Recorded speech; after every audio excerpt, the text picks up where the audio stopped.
दोस्तों, जरा सोचिए, क्या हो अगर कोई देश अपनी ही गलतियों के जाल में इस कदर फंस जाए कि उसके सामने सिर्फ दो ही रास्ते बचे।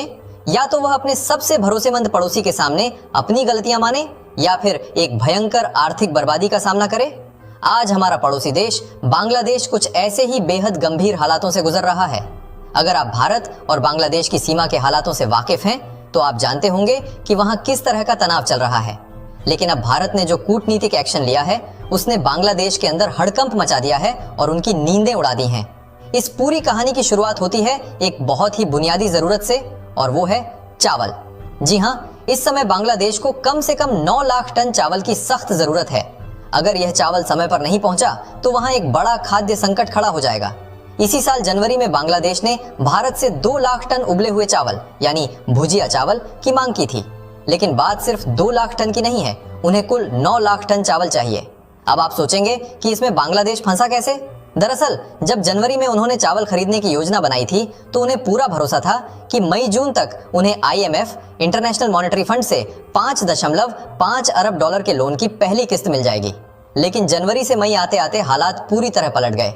सीमा पर घुसपैठ और कटीले तारों की बाड़ेबंदी जैसे संवेदनशील मुद्दों को लेकर भारत और बांग्लादेश के बीच टकराव काफी बढ़ गया।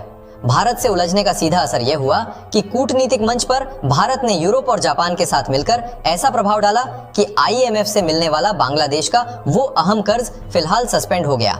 यही नहीं, जून 2026 में जो 1.3 अरब डॉलर की अगली किस्त मिलनी थी, IMF ने उसे भी देने से साफ इनकार कर दिया है। नतीजा, बांग्लादेश की 9 लाख टन चावल खरीदने की पूरी योजना अधर में लटक गई।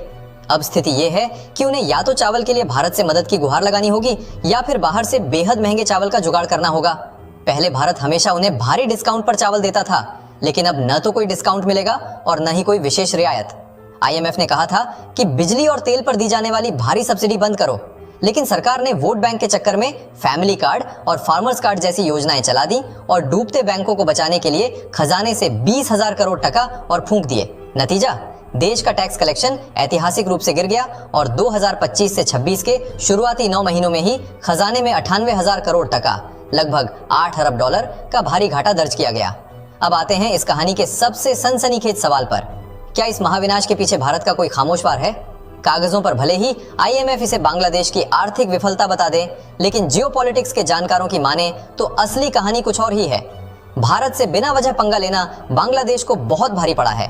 पहले भारत ने सीमा पर सख्ती की, फिर बांग्लादेश की माल ढुलाई ट्रांसशिपमेंट की सबसे बड़ी जीवन रेखा काट दी, और अब IMF जैसे शक्तिशाली अंतरराष्ट्रीय मंच पर जहां भारत और उसके मित्र देशों जैसे यूरोप और जापान का भारी दबदबा है, वहां से बांग्लादेश का पत्ता साफ होना कोई इत्तेफाक नहीं माना जा सकता।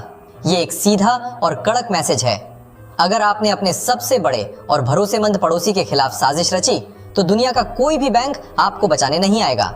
आज ढाका के सामने सारे रास्ते बंद हो चुके हैं। लाल मोनिरहाट एयरबेस जैसे संवेदनशील मामलों में चीन को घुसाकर बांग्लादेश ने जो खेल खेलने की कोशिश की थी, आज वह उसी जाल में बुरी तरह फड़फड़ा रहा है। ये ग्लोबल पॉलिटिक्स का वो खौफनाक सच है जो साबित करता है कि भारत के खिलाफ उठाया गया एक गलत कदम किसी भी देश को कितनी गहरी खाई में धकेल सकता है। क्या बांग्लादेश के पास कोई और विकल्प है? थाईलैंड और वियतनाम जैसे देश हैं, लेकिन समस्या ये है कि वो भारत जैसा भुजिया चावल नहीं देते। पाकिस्तान की बात करें तो उनकी खुद की अर्थव्यवस्था डूब रही है, वो उधार में चावल दे नहीं सकते। ऊपर से वहां से समुद्री रास्ते से ट्रांसपोर्ट का खर्चा इतना ज्यादा आएगा जिसे उठाने की स्थिति में बांग्लादेश फिलहाल बिल्कुल नहीं है, और न ही वो एक साथ इतने पैसे चुका सकते हैं। मानो यह झटका कम था, भारत ने एक और बड़ा कूटनीतिक प्रहार किया है जिसने बांग्लादेश की कमर तोड़ दी है। भारत ने बांग्लादेश की ट्रांसशिपमेंट सुविधा पर रोक लगा दी है। पहले भारत ने उन्हें यह विशेष छूट दे रखी थी कि बांग्लादेश अपना सामान दुनिया भर में बेचने के लिए भारतीय रास्तों और भारतीय हवाई अड्डों का आसानी से इस्तेमाल कर सकता था। अब इस सुविधा के बंद होने से उनका पूरा एक्सपोर्ट सिस्टम बुरी तरह प्रभावित हुआ है। अब आपके मन में सवाल आ सकता है कि क्या इस मुश्किल में बांग्लादेश चीन के पास जा सकता है? तो सच्चाई ये है कि चीन कभी ऐसी सुविधा नहीं देता। चीन कभी नहीं चाहता कि उसके अपने सामान के सामने किसी और देश के माल को अंतरराष्ट्रीय बाजार में तरजीह मिले। लेकिन दोस्तों, बांग्लादेश के सामने सबसे बड़ा संकट सिर्फ कर्ज, व्यापार या कूटनीति का नहीं है। सबसे बड़ी चिंता है देश के करोड़ों लोगों की रोटी, क्योंकि जब किसी देश की अर्थव्यवस्था कमजोर होती है तो उसका सबसे पहला और सबसे दर्दनाक असर आम जनता की रसोई पर पड़ता है। और यही वजह है कि बांग्लादेश को लेकर आने वाली रिपोर्टें चिंता बढ़ा रही हैं। विश्व स्तर पर खाद्य सुरक्षा की निगरानी करने वाली संस्थाओं के आंकड़ों के मुताबिक बांग्लादेश को खाद्य मुद्रास्फीति यानी फूड इन्फ्लेशन के उच्च जोखिम वाले देशों की श्रेणी में रखा गया है। लगातार कई महीनों से देश ऐसी सूची में बना हुआ है जहां पहले से ही आर्थिक और खाद्य संकट से जूझ रहे कई अफ्रीकी देश शामिल हैं। लेकिन असली चिंता पैदा करने वाला आंकड़ा इससे भी बड़ा है।